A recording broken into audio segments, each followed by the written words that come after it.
Hey, what's up guys? So esok weekend tapi semua tak boleh rehat lagi. Kita kena buat peach cobbler. Siapa in charge dessert dekat rumah tu boleh buat yang ni. Korang ambil satu tin buah peach. Kita tak nak air dia, kita nak buah dia saja. Korang letakkan 1/4 cawan gula, and then tambahkan ni cinnamon ataupun serbuk kayu manis. Siapa tak makan cinnamon jangan risau, letak je.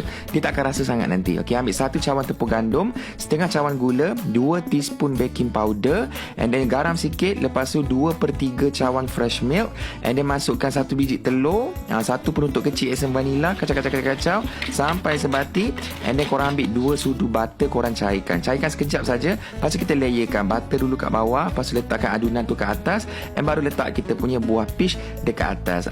Jangan gaul-gaul, jangan terbalikkan, jangan kacau, mix, biar macam ni saja.